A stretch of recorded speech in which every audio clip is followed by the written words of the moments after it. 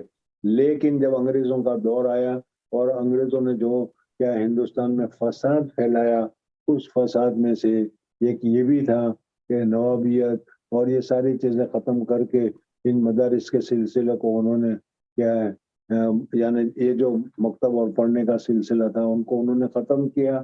تو پھر اس صورت میں کیا ہے 1857 کے بعد حضرت مولانا حاجی امداد اللہ مہاجر مکی رحمۃ اللہ تعالی علیہ اللہ تبارک و تعالی سے دعا کرتے رہے کہ اب ہندوستان میں مسلمانوں کے ایمان کی بقا کی کیا صورت ہوگی.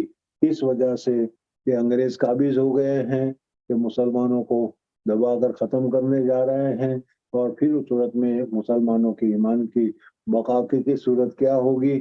اور اس صورت میں اللہ تبارک و تعالیٰ نے ان کے دل میں یہ خیال ڈالا کہ کیا ہے کہ مکاتب کا اور مدارس کا سلسلہ شروع کیا جائے، اور مکاتب اور مدارس کے سلسلے کے شروع کرنے کی وجہ سے جو لوگ اس مکاتب یا مدارس کے ساتھ لگیں گے تو اس کی وجہ سے اللہ تبارک و تعالیٰ ایمان کی حفاظت کرے گا.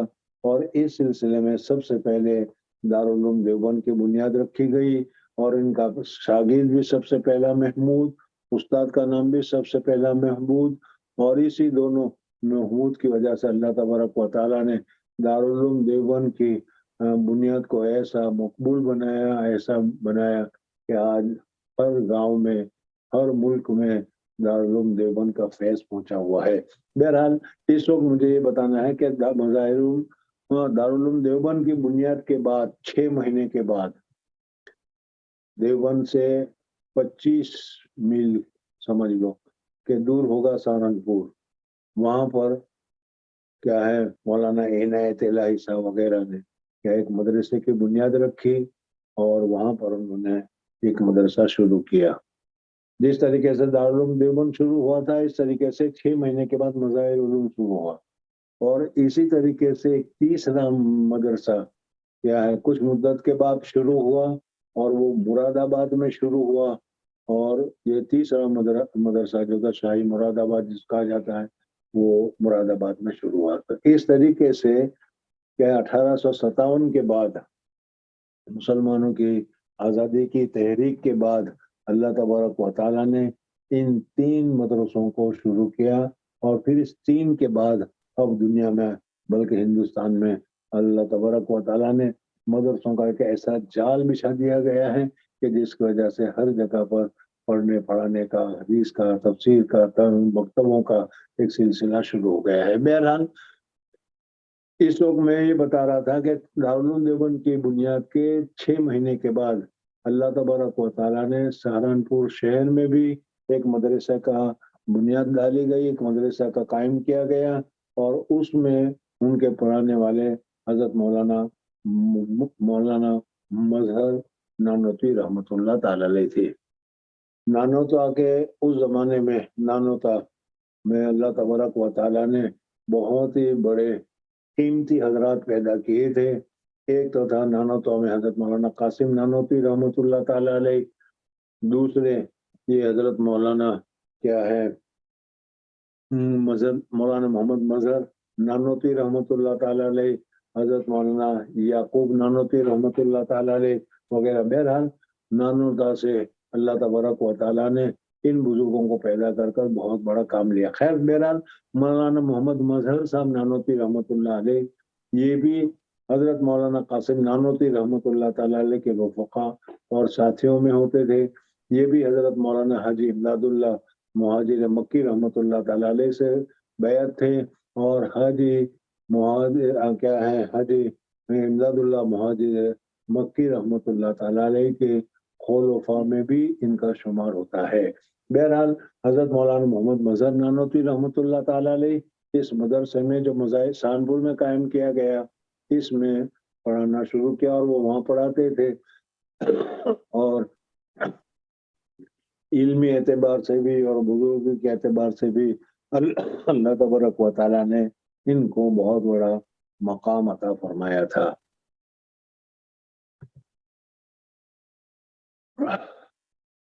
1857 میں جو حضرت حاجی امداد اللہ مہاجر مکی رحمۃ اللہ تعالی علیہ، حضرت پیر ضامن شہید رحمۃ اللہ تعالی علیہ، حضرت مولانا رشید احمد گنگوئی رحمۃ اللہ تعالی علیہ اور حضرت مولانا محمد مظہر نانوتی رحمۃ اللہ تعالی علیہ وغیرہ، ان حضرات نے تھانہ بھون سے جو انگریزوں کی مخالفت میں اور آزادی میں جو تحریک چلائی تھی، اور اس تحریک پر کیا ہے وہاں پر جو انہوں نے ایک انگریز کے جتھے کو، ایک انگریز کی جماعت کو جو روکا تھا اور لڑائی کی تھی، وہ لڑائی جو ہے شاملی کے علاقے میں، شاملی ایک جگہ کا نام ہے، اس شاملی کے علاقے میں ہوئی تھی۔ اس میں حضرت مولانا، جیسے میں نے ابھی سارے نام لیے، وہ سارے حضرات اس میں موجود تھے۔ حضرت کیا کہتے ہیں حاجی امداد اللہ مہاجر مکی رحمۃ اللہ تعالی علیہ سب کے سردار تھے، سب کے پیر بھی تھے اور سب کے سردار بھی تھے۔ حضرت مولانا قاسم نانوتی رحمۃ اللہ تعالی علیہ کمانڈر ان چیف یا تو کیا کہتے ہیں سیکرٹری تھے، اور ان کے ضمن میں کیا ہے انگریزوں کے ساتھ جہاد ہوا تھا، اور اس جہاد کے نتیجے میں حضرت پیر ضامن شہید رحمۃ اللہ تعالی علیہ کو شہادت ملی تھی۔ اس لڑائی میں حضرت مولانا قاسم نانوتی، حضرت مولانا رشید احمد گنگوئی رحمۃ اللہ تعالی علیہ، حضرت مولانا محمد مظہر نانوتی رحمۃ اللہ تعالی علیہ وغیرہ وہاں موجود تھے۔ بہرحال شاملی کے علاقے میں یہ جہاد ہوا تھا۔ اگر ہندوستان کی تاریخ اگر تم پڑھو گے، علماء ہند کی شاندار ماضی وغیرہ پڑھو گے تو اس میں یہ چیزیں تم کو ملے گی۔ اس وقت مجھے صرف یہ بتانا ہے کہ حضرت مولانا محمد مظہر نانوتی رحمۃ اللہ علیہ کے نام پر اس مدرسے کو مظہر کی جگہ پر مظاہر کر کے مظاہر علوم رکھ دیا گیا، اور آج یہ مدرسہ ہے جو مظاہر علوم کے نام سے مشہور ہے۔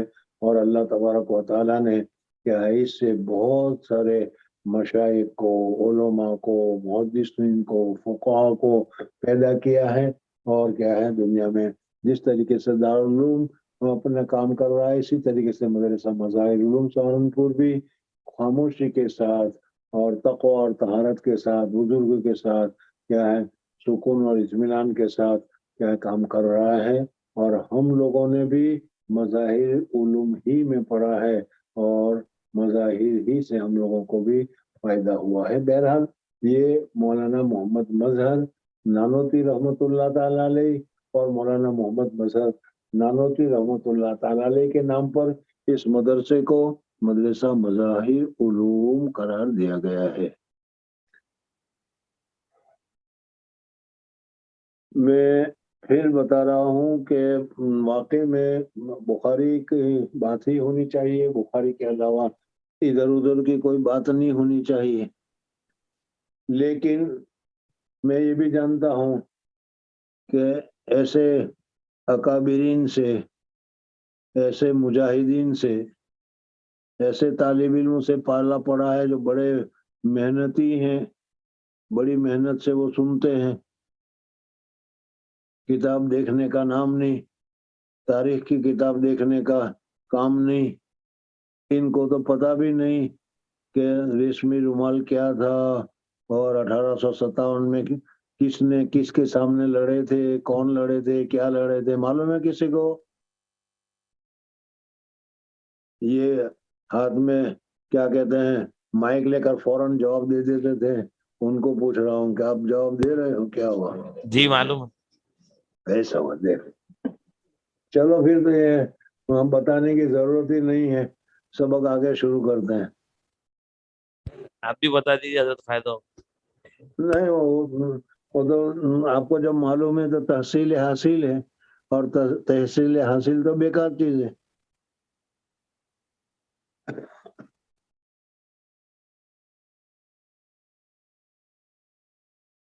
مستقلاً نان سٹاپ بولتے بولتے تھک جاتے ہیں، کہاں تک بولتے رہے۔